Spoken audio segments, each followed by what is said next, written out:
Okay, so we are going to pick it up at chapter 9 today, and when we left off, we had just really introduced 3 ATP producing pathways. So I'm going to pick it up there and over to our course outline, page 50, and in the text, if you're following, page 179. And just again, to recap a minute about where we've been and where we're going with this. So we've already looked at photosynthesis and how sunlight energy is converted to sugar and oxygen, which are products of photosynthesis that are needed in cellular respiration in the mitochondria to produce ATP. But notice in the mitochondria, again, this is using oxygen. So what kind of respiration is this? Which with oxygen is what? Aerobic, exactly. So not all types of respiration involve aerobic respiration. And in fact, there are 3 ATP producing pathways: aerobic respiration, which does use oxygen; anaerobic electron transport, which is similar but uses a compound other than oxygen; and then fermentation, which is really just splitting sugar. So we were looking at these 3 ATP producing pathways, and again, these formulas are on page 50, and we were looking at what makes them similar and what makes them different.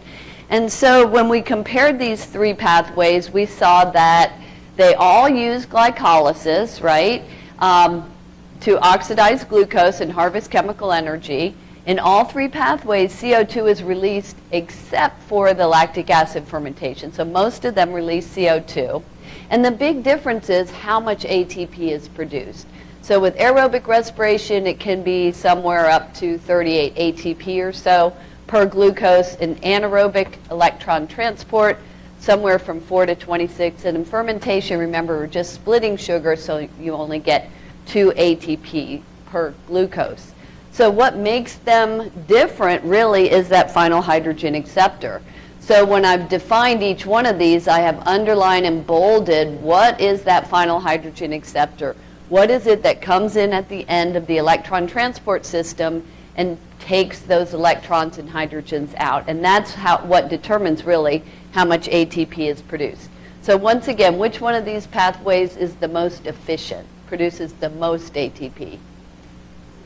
Right, aerobic. And which one is the least efficient? Fermentation, right? You only get 2 ATP per glucose because you're only splitting sugar here.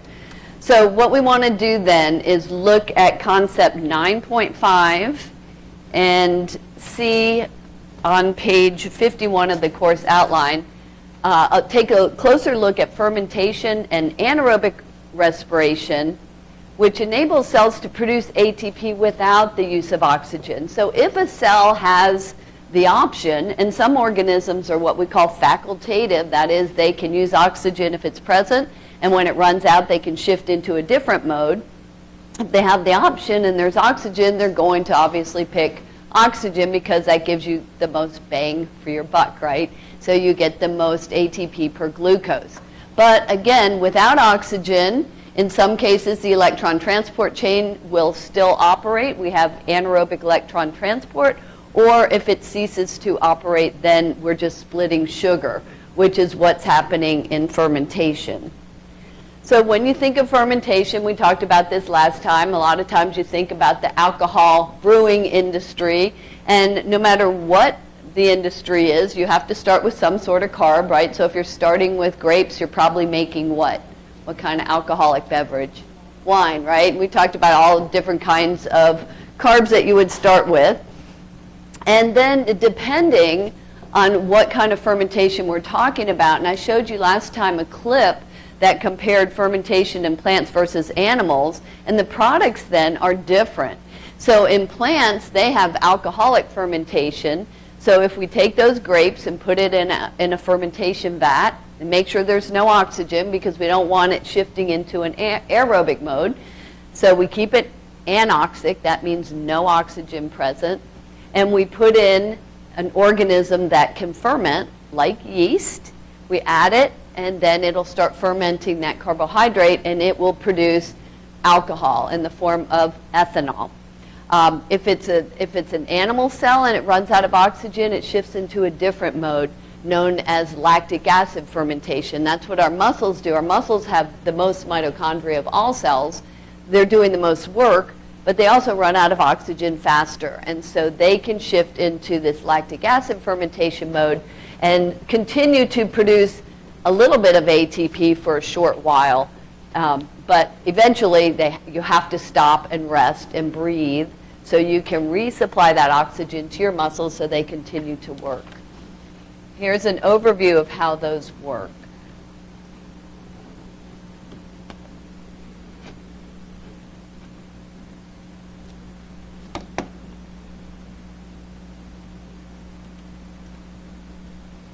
All cells are able to synthesize ATP via the process of glycolysis.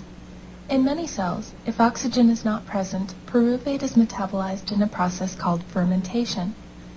By oxidizing the NADH produced in glycolysis, fermentation regenerates NAD+, which can take part in glycolysis once again to produce more ATP.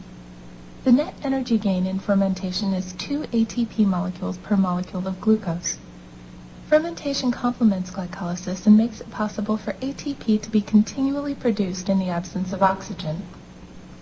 There are 2 types of fermentation. Alcohol fermentation, which occurs in yeast, results in the production of ethanol and carbon dioxide. Lactic acid fermentation, which occurs in muscle, results in the production of lactate.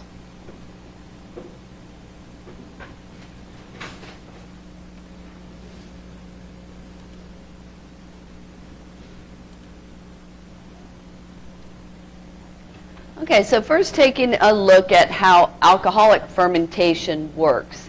And remember, in either case, when we looked at our definition of fermentation, what made it different from the other ones is that it uses an organic intermediate as the final hydrogen acceptor.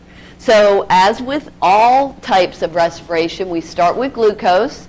Glucose is split in the process of glycolysis. Glyco, meaning glucose, lysis means split. And in doing so, we get enough energy released to phosphorylate 2 ATPs.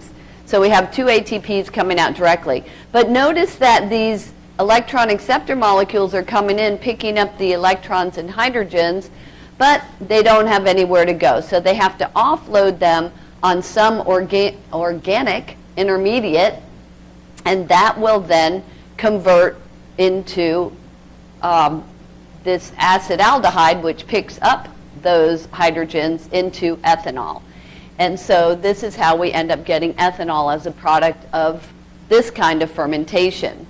Now here's the thing about ethanol. If you drink ethanol, and that's the kind of alcohol that's in alcoholic beverages, this is a reversible reaction. So let's say you drink ethanol and you start metabolizing it. One of the intermediates is acetaldehyde. And what's going to happen here is it starts breaking down, eventually gets broken down into glucose. And this is one of the reasons that it's a little confusing when you're on a low-carb diet and alcohol has no carbohydrates in it. Why should you not drink alcohol? It's not because alcohol has carbohydrates, but it gets converted back to glucose. And it's certainly if you're on a low-sugar diet or if you're diabetic, things like that, trying to watch your sugar levels, you would want to stay away from drinking it. But worse than that, if you drink it very quickly, where acetaldehyde builds up, this stuff is very toxic.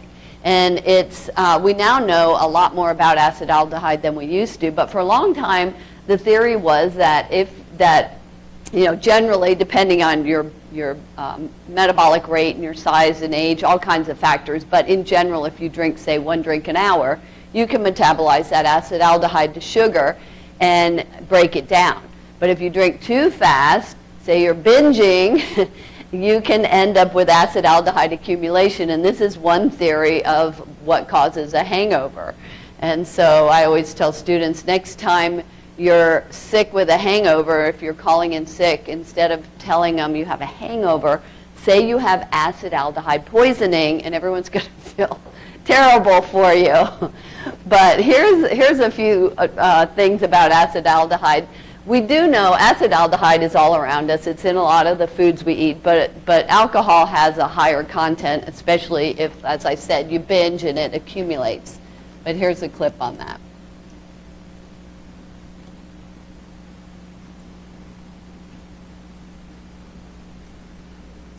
This video is about acetaldehyde, where it comes from, and how it gets into our bodies.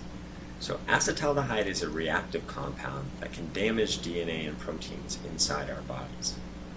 It's also what's known as a carcinogen, which means that it can cause cancer in humans. Now there are four main sources of acetaldehyde that we should be aware of. The first is air pollution. Acetaldehyde is one of the most common air pollutants, both indoors and outdoors. Indoors it comes from things like household chemicals and building materials, and outdoors it comes from things like vehicle emissions and industrial pollution. Acetaldehyde is the most common toxin in cigarette smoke and in secondhand smoke, and contributes to many of the negative long-term health effects of smoking. Acetaldehyde can also be found in the food and diet. So it's found in common foods like coffee, fresh fruit, and yogurt, and it can also be converted when the diet is very high in sugars. So sugars come into the body and they're converted in the stomach to acetaldehyde, which can be absorbed and distributed to the rest of the body. Finally, a major source of acetaldehyde is alcohol consumption. When drinking, ethanol is converted into acetaldehyde, which can accumulate. In some people with a genetic mutation called ALDH2 deficiency, acetaldehyde accumulates very rapidly as these people can't break it down properly. And it causes a series of negative physical symptoms called alcohol flush reaction, which is characterized by very red flushing of the face and skin.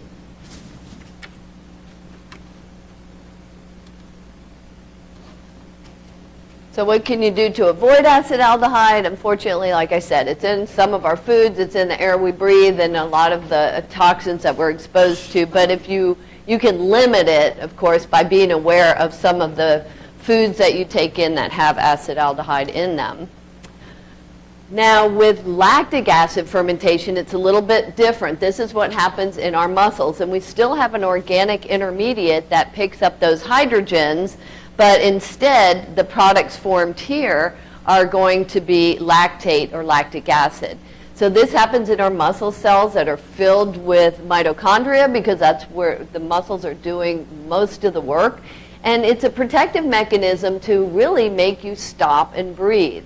So we talked about this last time, that whether you're lifting weights or whether you're pushing a baby out during delivery, one of the things that you tend to want to do is hold your breath. And if you do that, you're going to start into this fermentation much faster and start producing lactic acid faster, and that's going to cause muscular fatigue.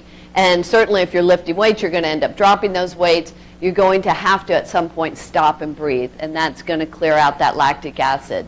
So I showed you a clip on that last time, but I have a little experiment. Let's try this as we watch this video.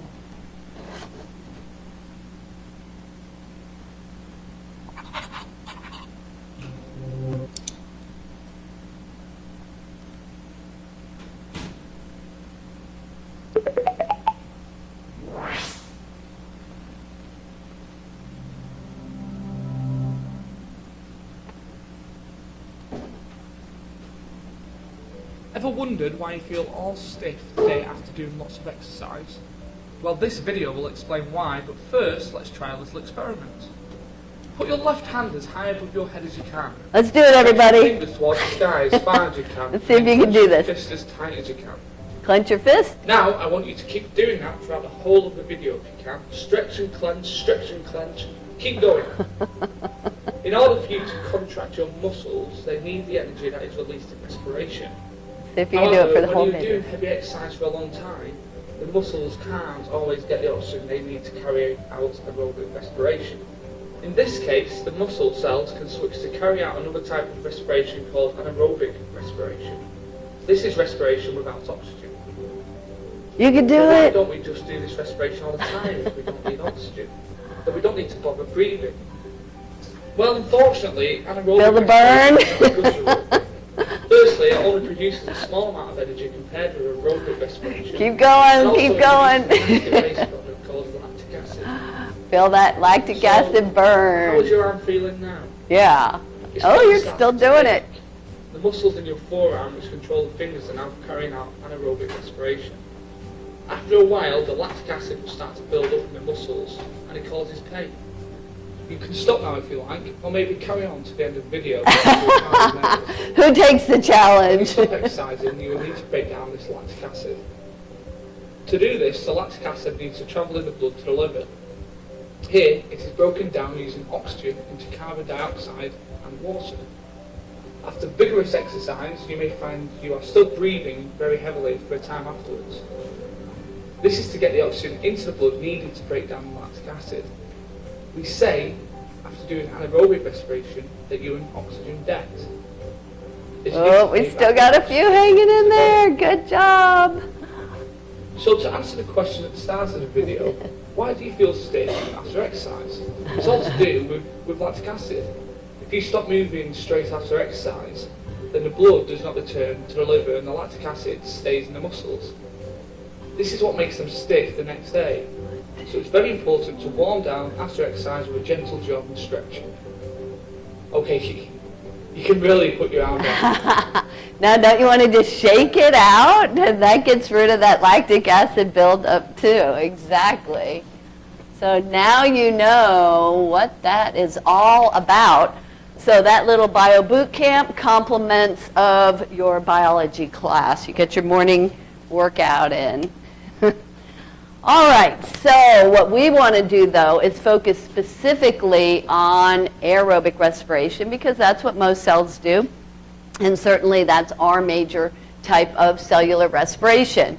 And so when we look at the stages of aerobic respiration, we have 4 major stages here, listed here. Glycolysis, we have talked about glycolysis here as a breakdown of glucose, and it's going to break down into 2 molecules of pyruvate. So we abbreviate it PYR, 3 letters, 3 carbons. So as we start going through these procedures, count the carbons. How many carbons does glucose have? C6. So we're going to cut it right in half into twice as many 3-carbon compounds pyruvate, PYR. Then we're going to go into a transition reaction, which transitions now into the mitochondria. Remember, glycolysis happens in all 3 pathways, and it happens in the cytoplasm. Once that sugar is small enough to get into the mitochondria, that's the transition reaction. Now it's ready to be converted even to an even smaller molecule called acetyl coenzyme A, or just AA for short. Guess what? AA, 2 letters, 2 carbons. So pyruvate, PYR, is converted to AA. So that's what happens in the transition reaction. Then that 2-carbon AA, notice the output of one is the input into the next, goes into the Krebs cycle where it will be cashed in for or it will enter a what's known as the citric acid cycle, where it's going to finish the breakdown of glucose, and we will see that we'll have a little bit of ATP coming out and mostly electron carriers. And then all those electron carriers are going to an electron transport system where they'll be part of the process of oxidative phosphorylation. What are we phosphorylating? Remember that word means adding phosphate. We're phosphorylating ADP to make ATP, and that's the whole thing. So the very last step of this is going to be getting back to that staircase I keep putting up. Remember, it's an electron transport system where electrons come in. They're going to be passed from one molecule to the next. Every time that happens, energy is released. This energy is used to make what molecule? ATP. What kind of reactions are these? Short word. Begins with an R? Redox, thank you. Redox reactions. Okay, so that's going to be the last thing. So remember, when we talked about this before, think about ATP as cash. Your cells can use that directly. And think about these electron carriers that are coming in here as checks. And think of the electron transport system as the bank. So the checks are coming in the form of either NADH, or we're going to see another one called FADH. They're going to drop off their electrons and go out and end up making ATP. So if you're following this in your textbook, it's color-coded, as you see here, either teal to show glycolysis, or salmon showing both the transition reaction and the Krebs cycle. And your author puts those two together as one stage. I like to break them up into two. And then oxidative phosphorylation, or the electron transport chain or system, whatever you want to call it, at the end here in violet. So we're going to start at the beginning. We're going to look at a linear pathway that involves splitting sugar. So we start with glucose. Remember, all three pathways start with glucose, splitting sugar called glycolysis, and end up with pyruvate. This happens in all three pathways. And this is the only thing, the only pathway that happens out in the cytoplasm. Notice we get some paychecks right here in the form of NADH carrying electrons, and we get some ATP directly. So once the pyruvate, which remember PYR, 3 letters, 3 carbons, is small enough now to get into this bean-shaped mitochondrion. And so it is now going to enter via the transition reaction, where the 3 carbon is broken down to a 2 carbon, and then that 2 carbon's going to go into the Krebs cycle. The main purpose of this cyclic pathway is to pump out a whole bunch of paychecks, or electron carriers. Those are going to be in the form of NADH or FADH2. And also we do get a little bit of ATP from the Krebs cycle. And then the last thing that happens is all of these paychecks go to the bank, the violet bank here, remember? So that's going to be an electron transport system where they're going to be cashed in for ATP. We're also going to see, just like we saw in photosynthesis, chemiosmosis. We're going to see protons accumulating and flowing through an ATP synthase channel, and that's going to drive the formation of ATP. So a lot of these pathways are similar to what you saw in photosynthesis as well. The process that generates the most ATP is that last step, the bank. I keep calling it the bank, or oxidative phosphorylation. They say oxidative phosphorylation because in order to phosphorylate ADP to make ATP, not only do you need the energy released from these redox reactions, but at the end, what's our final hydrogen acceptor if this is aerobic respiration? Oxygen. Oxygen comes in, picks up those hydrogens, and is going to go out as water. So we see then that this is, when we see oxidative phosphorylation, oxygen's involved in this as well. So this next clip will kind of summarize the entire thing, and then we'll look at each step in more detail.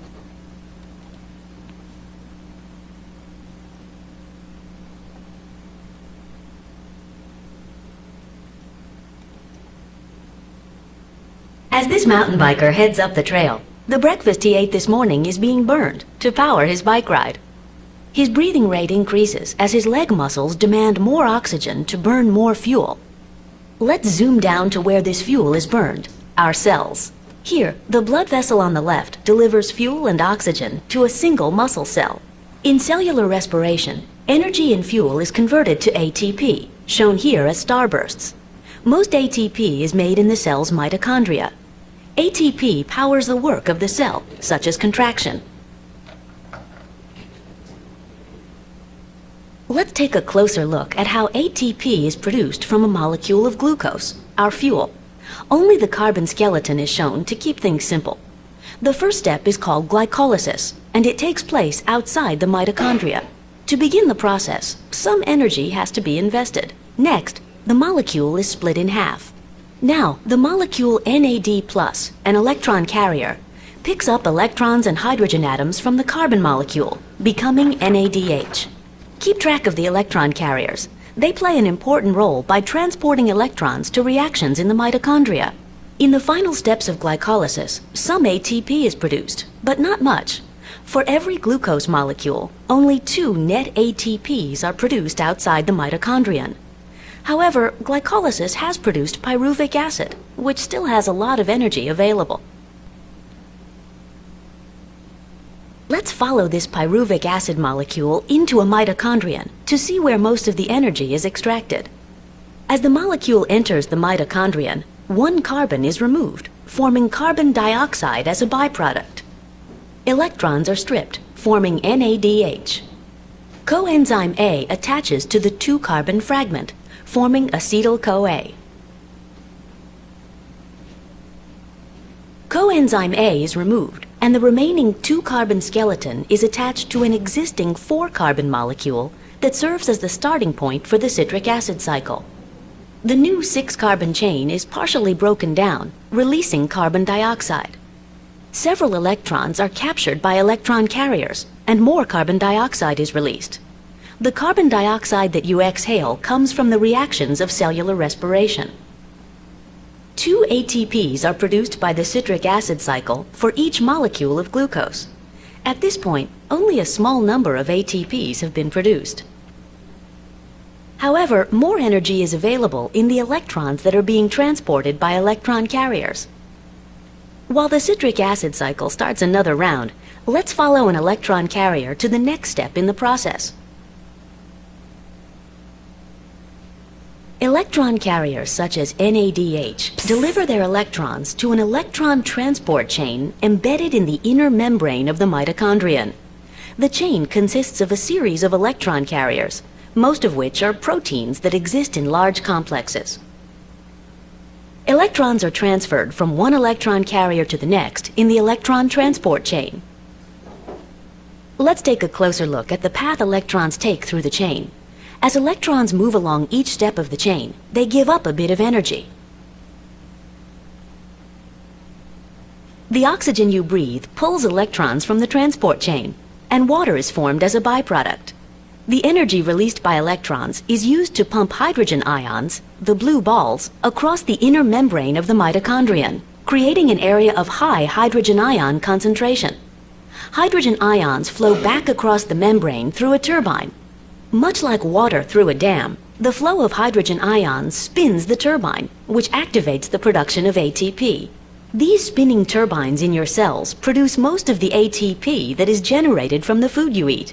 The process you've just observed, cellular respiration, generates 10 million ATPs per second in just one cell. That ATP can power a biker up the trail, or it can power your brain cells as you learn challenging biology topics.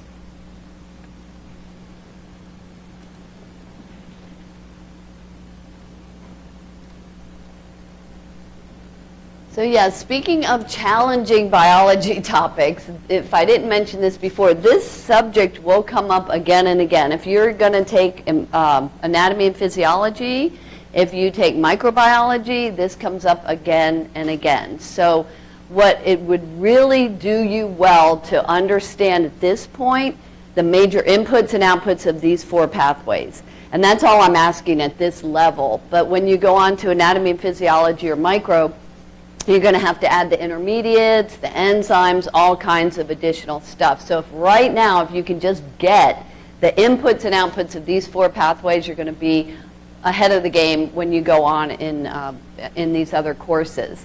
So I want to address this idea of substrate level phosphorylation. So we've heard this word phosphorylation quite a bit, and it means adding phosphate to something. So we've talked about the fact that ADP is phosphorylated to form ATP, right? Because ADP, what does the di stand for? 2 phosphates, right? And so we phosphorylate it and we get 3 phosphates. So we're adding a phosphate here.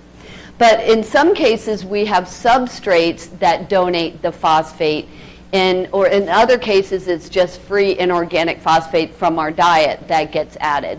But when we look at substrate level phosphorylation, here's an example. So notice in purple here is an enzyme, and here's a good example. Substrate level phosphorylation is seen often in working skeletal muscles in the brain. And so we have this enzyme phosphokinase. You know it's an enzyme, right? Because it ends in ASE. It's creatine phosphokinase.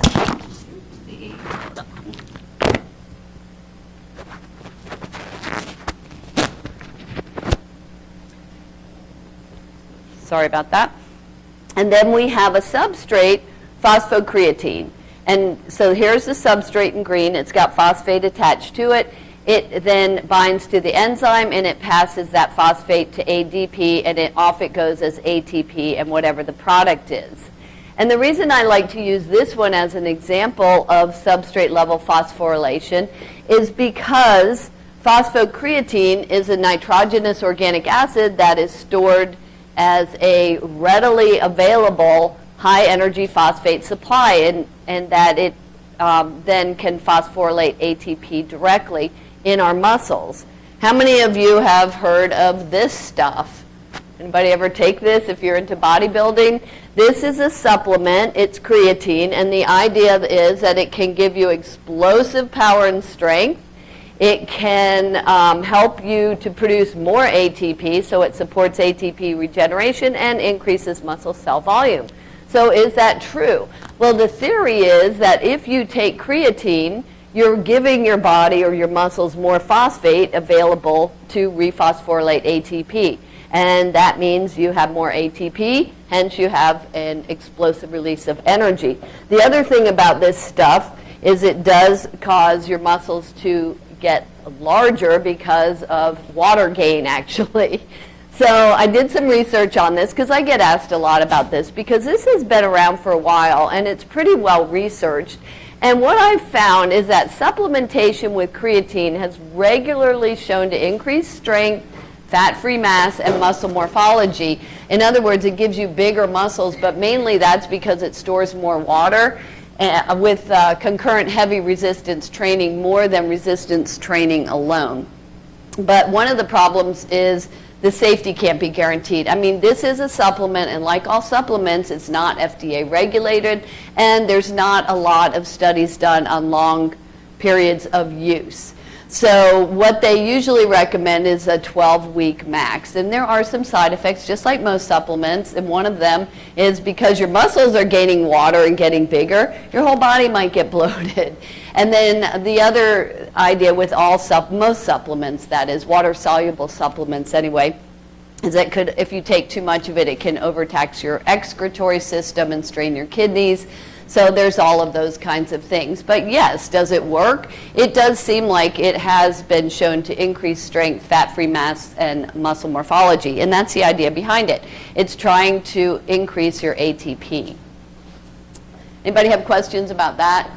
That's pretty much what I've found so far on that. So going on to concept 9.2, starting with glycolysis, we're going to go now step by step through each one of these pathways.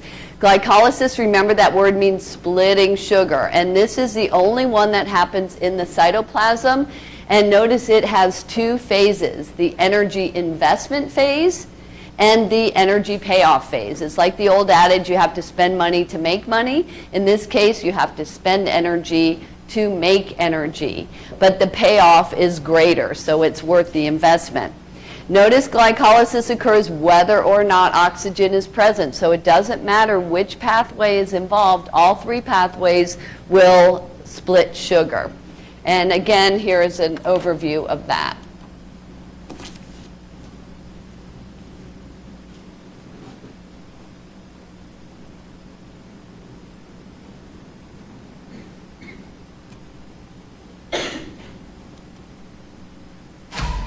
We are getting the whole team, yeah? Yeah. I like this one.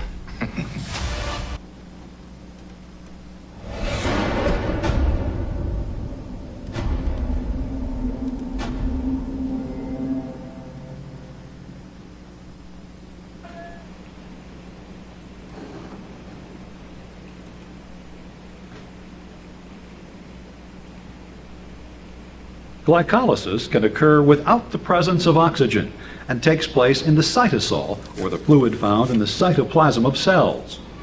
In we humans, glycolysis often provides the energy for events such as 100-meter dashes and weightlifting that require short bursts of energy. These types of activities depend on glycolysis because they happen so suddenly that the cells of the body cannot be oxygenated rapidly enough by the heart and lungs to support the second means of converting glucose into energy, cellular respiration, which requires oxygen. Glycolysis is not a very efficient process. It only releases approximately 2% of the energy stored in a molecule of glucose, which translates into about 2 ATP molecules produced for every glucose molecule metabolized. Fortunately, cellular respiration provides a much more efficient way of using the energy stored in the glucose. But as a distance runner's gasping for air suggests, the process of cellular respiration is highly dependent on the availability of oxygen. Cellular respiration converts approximately 37% of the energy stored in a glucose molecule into immediately usable energy in the form of between 36 and 38 ATP molecules. While this does not sound like a tremendous figure, it is more efficient than either automobile or jet engines are at converting their respective fuels into usable energy. Most cells can metabolize a variety of organic molecules other than glucose for energy, including more complex carbohydrates, proteins, and fats. But in this program, for a number of reasons, we will focus specifically on how cells convert glucose into energy.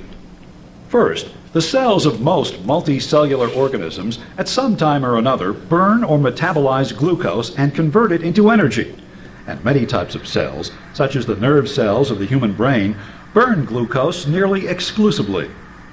Secondly, when organic molecules other than glucose are used in cellular respiration, they are usually broken down and converted into glucose or similar molecules before undergoing the process of cellular respiration. Finally, it is useful to visualize cellular respiration as a set of reactions that reverse the reactions involved in photosynthesis. And photosynthesis is usually explained in terms of synthesizing glucose molecules from carbon dioxide and water molecules in a process powered by light energy, even though other carbohydrates can be synthesized via photosynthesis.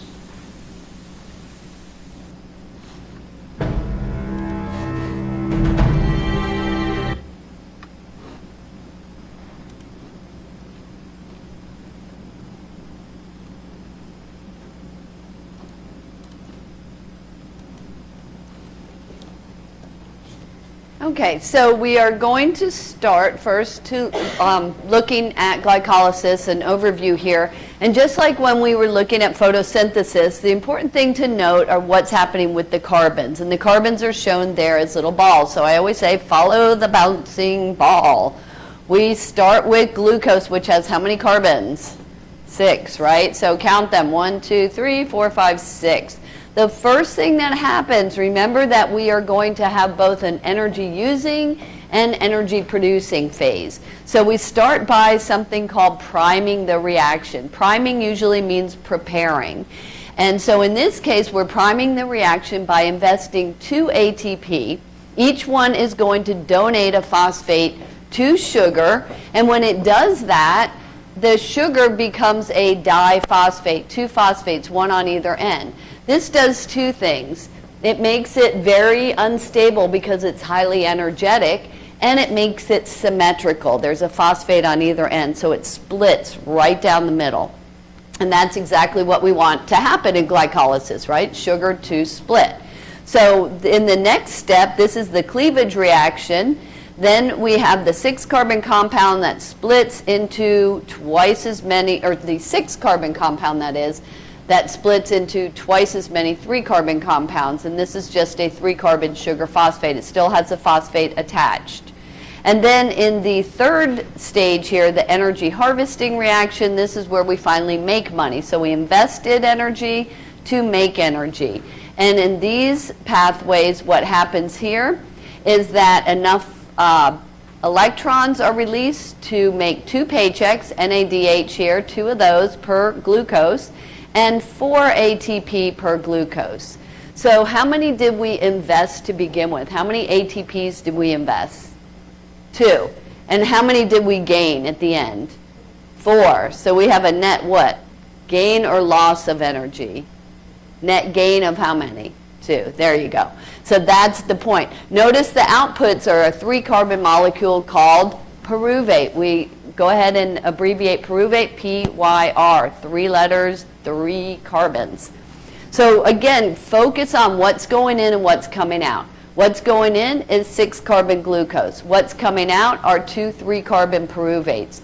Also, 2 paychecks, NADH, and 2 ATP net, right? So we invested 2, we gained 4, we have a net gain of 2. Where are those paychecks going? The NADHs, remember they're going to be cashed in later at the electron transport system. But so far we have 2 ATP that can be used directly by the cell for its energy needs. Everybody with me so far? All right. So now we go into the transition reaction. The output of one is the input to the next. What was the output of glycolysis? And by the way, from now on, everything has to happen twice. Why? Because we split sugar, so we have 2 halves. So the next reaction involves taking the 3-carbon pyruvate, 3 carbons, 3 letters, right, and converting it to 2-carbon AA, 2 letters, 2 carbons. So what did we get rid of? Carbon. It goes out. How does it go out? We're exhaling it. We're exhaling carbon right now. So in this process, before the Krebs cycle can begin, pyruvate must be converted to acetyl coenzyme A, which is a 2-carbon compound. And there is a few different reactions going on here to ultimately lead to getting that acetyl-CoA. So here is a clip that kind of shows the end of glycolysis and then prepping for the Krebs cycle.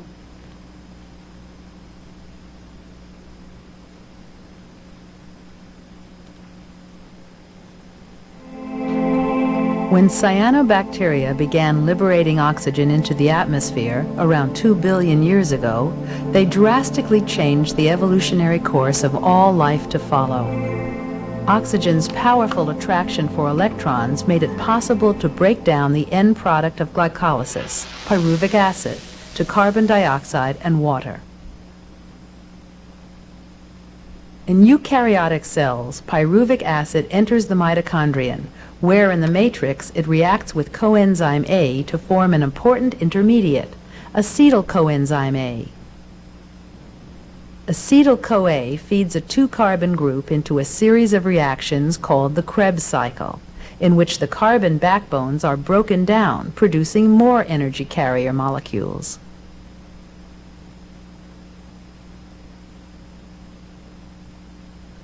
Beginning the cycle, a 2-carbon group from acetyl-CoA joins a 4-carbon molecule, creating a 6-carbon intermediate. This molecule then reacts to give up carbon dioxide, creating 1 NADH energy carrier. The next reaction yields another molecule of carbon dioxide and provides enough energy to charge another NADH and produce 1 ATP. The 4-carbon intermediate has sufficient energetic electrons to charge 2 more energy carrier molecules, reforming the original 4-carbon molecule that will react with an incoming acetyl-CoA to complete a full cycle.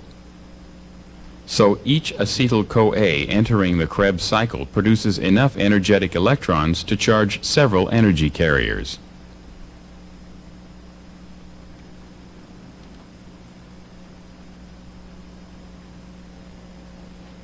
Okay, so again, looking at the transition reaction, also known as oxidation of pyruvate to acetyl-CoA, what happens here, here's your pyruvate. This was coming from glycolysis, right? The 3-carbon pyruvate. 1, 2, here's your 3 carbons.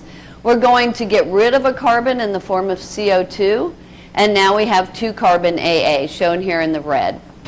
At the same time, a molecule known as coenzyme A is coming in and combining with that molecule to make the final product known as acetyl coenzyme A, but we're just going to call it AA for short, right? 2 letters, 2 carbons.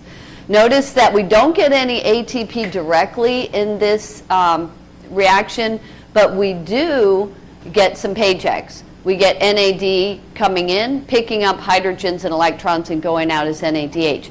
Now this is showing what's happening to half of the sugar. Okay, because remember there are 2 pyruvates coming out of glycolysis. So we would double everything you see here per glucose. So instead of having 1 paycheck per glucose, we actually have 2.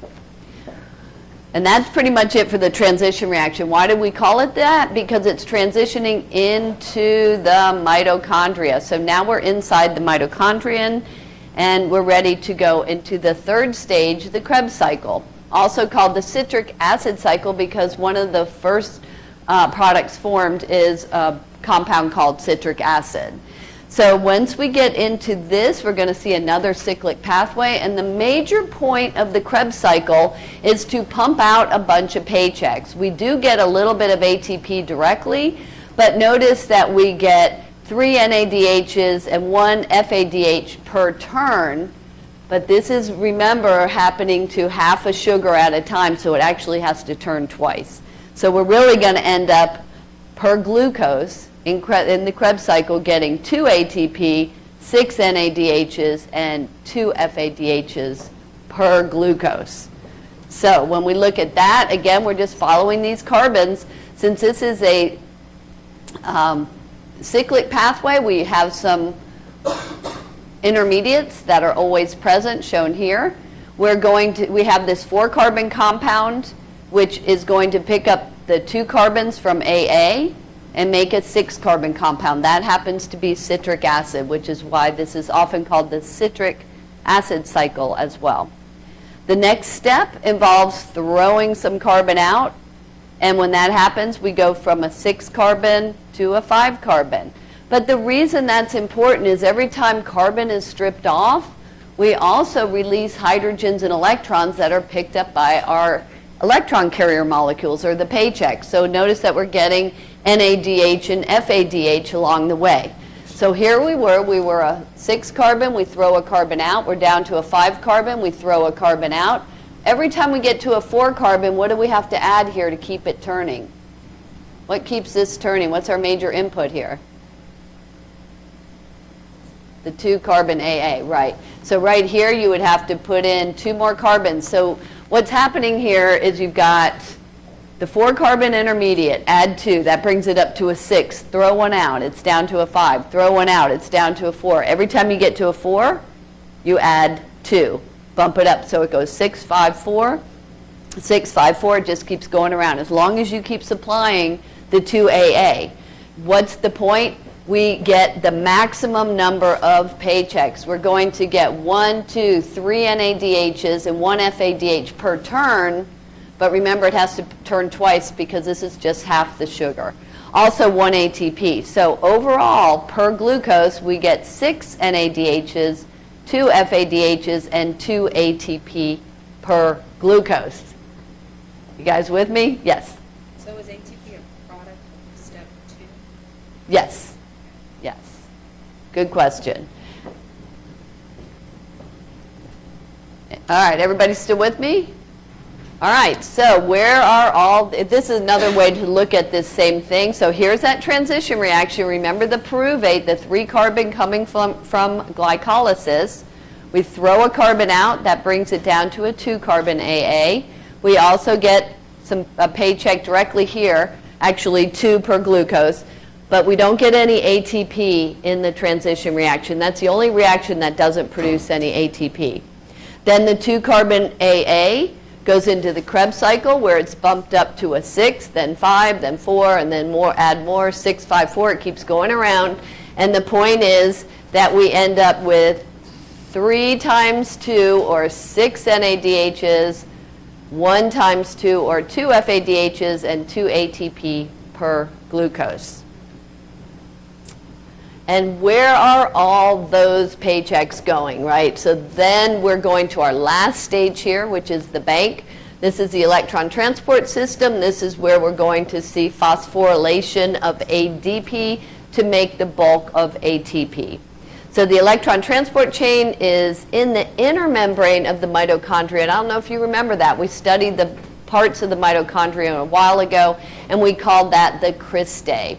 Most of the chain's components are proteins, which exist in multi-protein complexes, very similar to what we saw in photosynthesis. The carriers alternate reduced and oxidized states as they accept and donate electrons. So again, we just put those together in one word, redox reactions, passing electrons from one to another. And electrons drop in free energy as they go down the chain. We're going down the staircase and are finally passed to oxygen forming water. So remember, what is our final hydrogen acceptor? Oxygen. If it's not oxygen, if we run out of oxygen, this is going to shut down and we're going to go into lactic acid fermentation. So we talked about the importance of breathing and why aerobic, or I should say Olympic athletes that are involved in aerobic exercises are trying to maximize oxygen. They want to keep this process going. They want to keep maximizing ATP per glucose. So here's how this last stage works.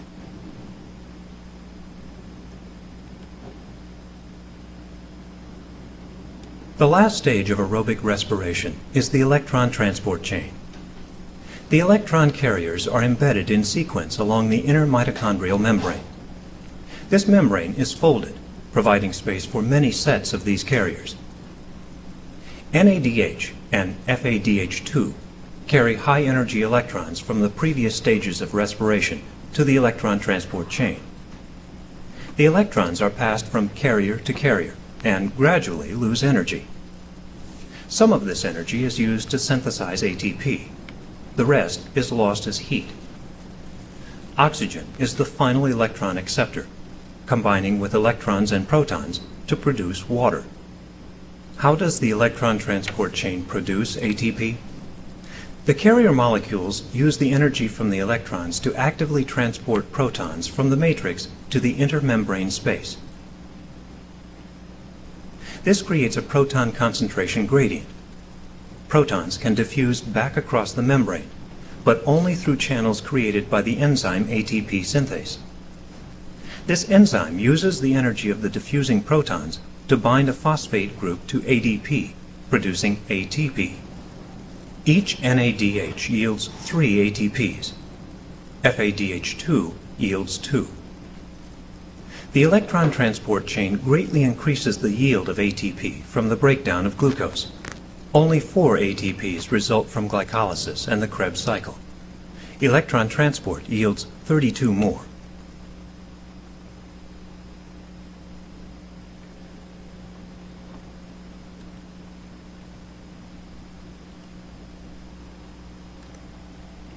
Okay, and so as I keep putting on the board, we look at this electron transport system as a staircase where these electrons are coming in with high energy at the top of the stairs. They're being passed down via these redox reactions from one molecule to the next. Every time that happens, energy is released to phosphorylate ADP to make ATP. And at the end, what is our final hydrogen acceptor? Oxygen, right? Comes in, picks up these electrons, and goes out as water when there's not enough energy left to continue this process. So it's a one-way street. We have to keep eating, right? We have to keep providing carbohydrates to keep this thing running. And if we run out of carbs, what's our body going to use? Fat, right? Stored energy. This is another look at that staircase, only with the actual molecules that are involved in passing those. So I've listed them up here as just A, B, C, D. There's actually different ones. At the top of the stairs, it's NADH. The second step, FADH. It's not worth quite as much ATP. And then from there, it goes through a series of what are known as cytochromes, different molecules. And these are all embedded in the mitochondrial membrane, which we'll see next. Notice again at the end, oxygen comes in, picks up these electrons and hydrogens, and goes out as water. So where does this all happen? If we look at the inner mitochondrial membrane. So this is the entire mitochondria. Remember, it had an outer membrane, an inner membrane, and this is the intermembrane space. But on this inner membrane, just like we saw with the thylakoid membrane in photosynthesis, this mitochondrial membrane looks just like a cell membrane. It's made of phospholipids. And just like our cell membranes has proteins embedded in them that are going to harvest these electrons coming in. So let's start at the beginning. First, we have pyruvate coming in from glycolysis. Remember, glycolysis happens out in the cytoplasm. Then it's going into the transition reaction, transitioning from the cytoplasm into the inner membrane here, or inner compartment here. And then as it does so, there's enough electrons released to make some NADH, and we end up with acetyl-CoA. 2 letters, 2 carbons, that's just AA. So we went from 3-carbon pyruvate to 2-carbon AA. That goes into the Krebs cycle where we crank out even more paychecks, and all the electrons are harvested and carried to the transport system, which is embedded in this membrane. So here we have the electron transport systems, and electrons provide energy to pump protons across the membrane. So notice that we are actively pumping protons or hydrogen ions out into the outside here, or the inner membrane space, as we go through these redox reactions. And then number 3, oxygen joins at the end here to form water. But since we are now setting up gradients, we have a higher concentration of hydrogen ions outside than inside. We also have more positive charges outside than inside, and guess what? Just like in photosynthesis, they can flow in. The only way they can flow back in is to diffuse through this, guess what? ATP synthase channel. Ends in ASE, so what is that again? The enzyme, right. So just like we saw with photosynthesis, this diffusion of protons through the ATP synthase channel is going to ultimately drive the formation of ATP. The only difference between what's happening in photosynthesis and what's happening here is in photosynthesis, during the redox reactions, they were pumped inside and diffused out. Here we're pumping them out actively, and then they passively diffuse back in. But it's the same principle that we saw in order to finally get ATP. So this is again called chemiosmosis. If you get a question that says, does chemiosmosis occur in photosynthesis, respiration, or both? What's the answer? It's both, right? As I mentioned, that whole idea of pushing those protons one way or another is what we call chemiosmosis. And it is the same in photosynthesis compared to respiration. It's just the direction is different. But when we talk about chemiosmosis, we're talking about the energy coupling mechanism. Electron transfer in the electron transport chain causes proteins to pump. Anytime you hear the word pump, think it's actively pushed out, and then they passively flow back in through that ATP synthase channel. And ATP synthase uses the exergonic flow. What does that mean? Energy in or energy out? Exergonic.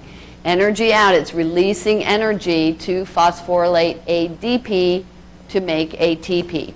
This is an example of chemiosmosis, the use of energy in a proton or hydrogen ion gradient to drive cellular work.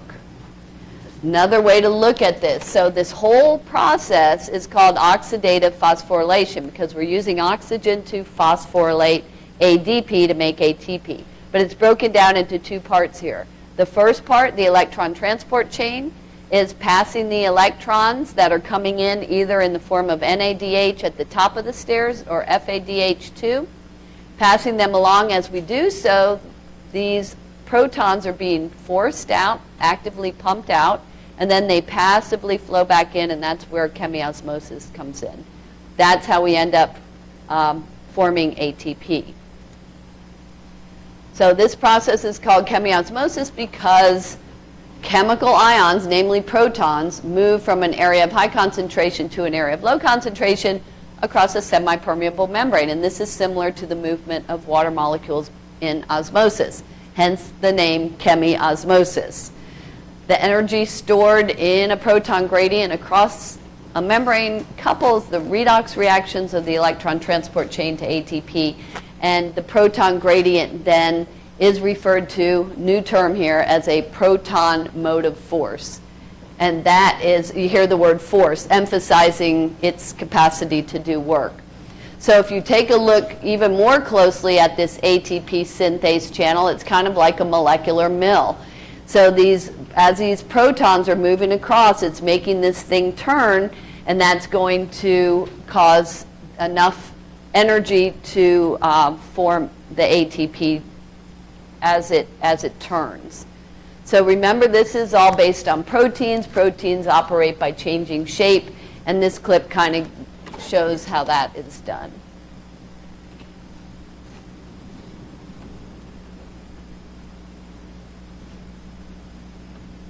ATP synthase, a molecular mill.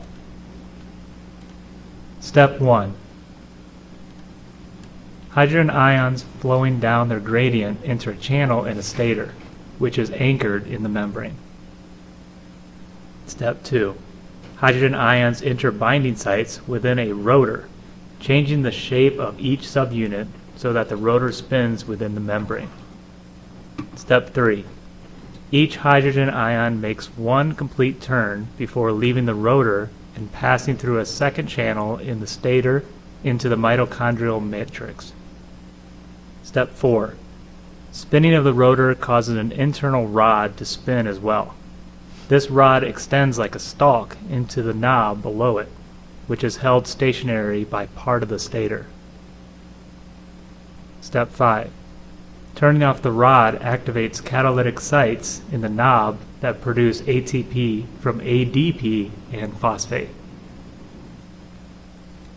So not that you need to know all those different steps, but just understand that during the ATP synthase channel, these proteins are changing shape, and that's ultimately what causes the formation of ATP. Okay, so let me just explain what I've talked about so far on this diagram I've given you on page 55.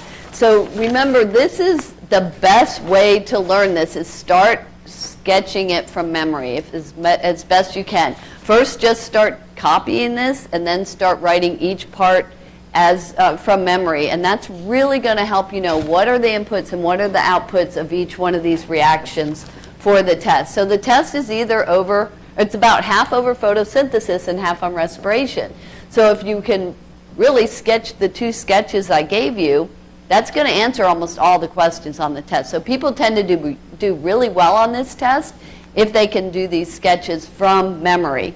So also remember, I'm giving you the opportunity to turn these sketches in before you take the test and get an extra point, just to encourage you to do this. So we're looking at the 4 pathways: glycolysis, transition, Krebs cycle, and electron transport system down here, or chain.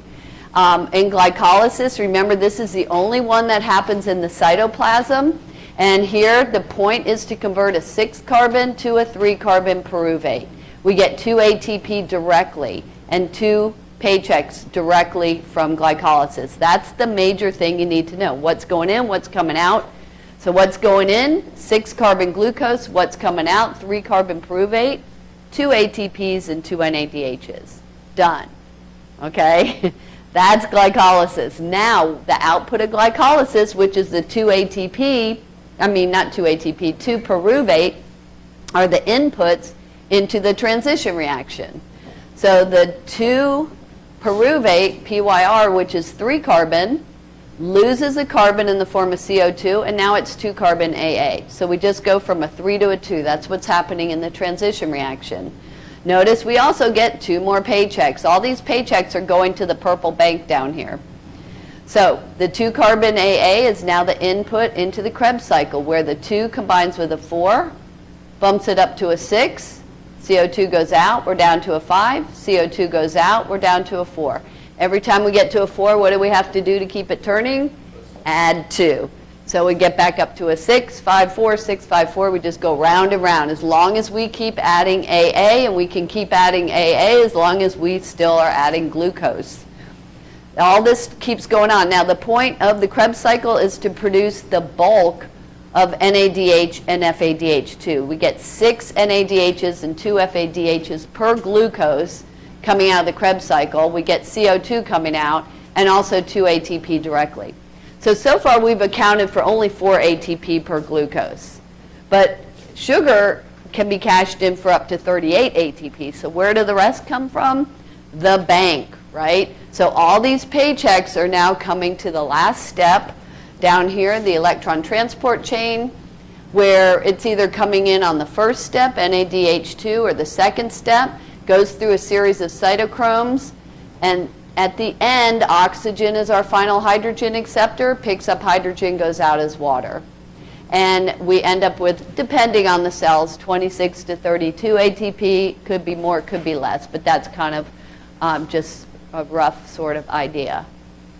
Everybody with me so far? Good. I know it might take some time to learn this from memory, but let's see what you remember. So have this picture out. Everybody should try this Kahoot quiz because these are really good practice questions for the test.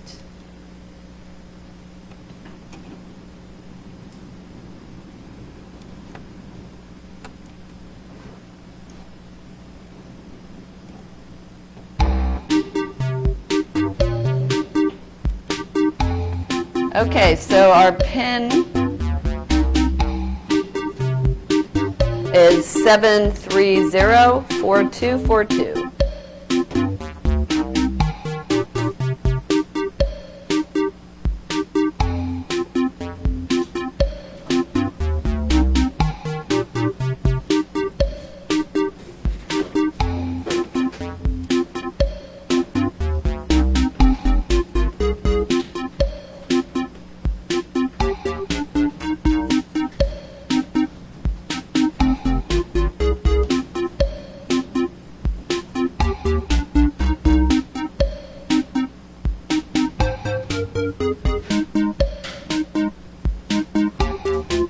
Anybody else still?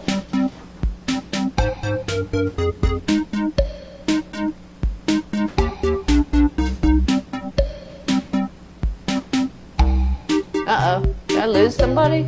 I don't know what happened. Okay, we're back. Okay, I've got 10. Anybody else still logging on? All right, let's go. All right, again, you want that picture in front of you because they're all about those four pathways. Which one? What's going on in each one of those? Which pathway produces the most ATP? The most ATP. ETS is for electron transport system or chain. Oh, look at the end. 832 coming out of the electron transport chain. All right, so we've got wise dog in the lead. Question 2, which pathway uses oxygen? Where do we need oxygen?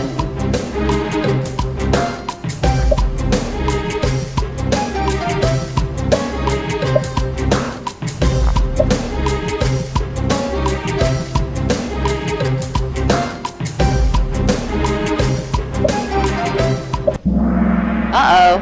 Okay, everybody look on page 55. See oxygen in the blue box coming in at the end of the electron transport chain. Remember, it is our final hydrogen acceptor.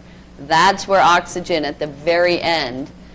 Wise dog in the lead. Question 3, which pathway converts a 6 carbon to a 3 carbon?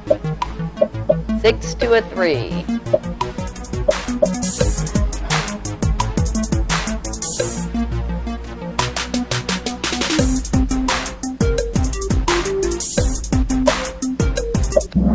Much better. Glycolysis. So you see at the top, we start with a 6 and end up with a 3. That's what you're looking for. Wise dog has a streak with 3 correct answers in a row. Good job. Question 4, which pathway releases water? Where is water a product?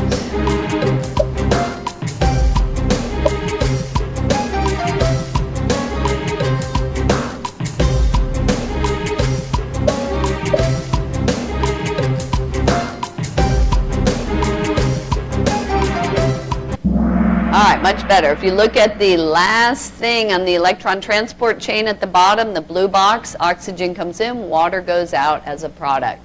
Wise dog has the highest answer streak of 4. Question number 5, which pathway converts a 3 carbon to a 2 carbon? 3 to a 2.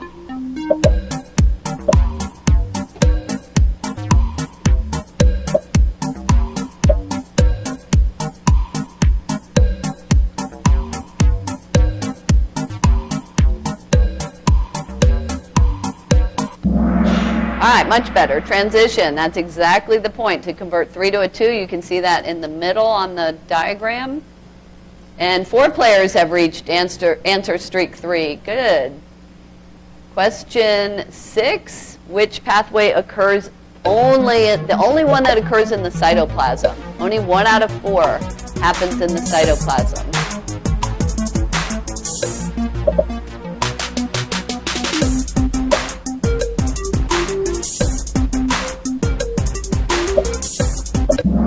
All right, good job. That was glycolysis, absolutely.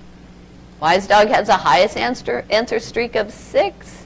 Question 7, which pathway is both energy using and energy producing? Requires money to make money. Invest money to make money. That's not really in the picture, but I explained that in one of the steps of glycolysis, that you had to invest 2, you gained 4, you had a net gain of 2. Wise Dog has the highest answer streak of 7.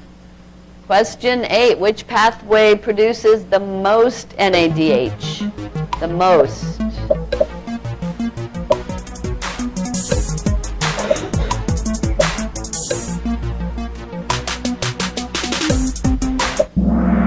All right, good. So Krebs cycle, if you just look at Krebs cycle, you can see it produces 6. You get 2 from glycolysis, 2 from transition, but the most is coming out of Krebs.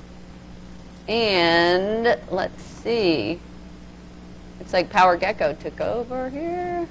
Question 9, which pathway is the most efficient? Now we're changing gears to look at the 3 ATP producing pathways. Aerobic, anaerobic, or fermentation. Which produces the most ATP?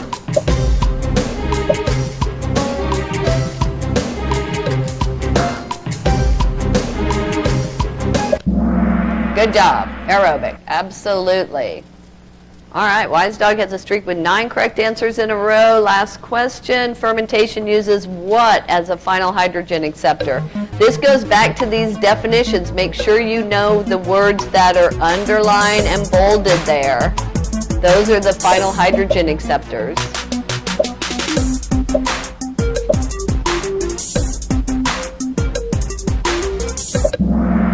All right, good job. That's straight definition, folks. And congratulations to our 3 winners. And that's going to wrap up what we have for today. We still have some more things to talk about for Chapter 9, and then we'll have the game show review next time. Whoa. All right, that's exciting.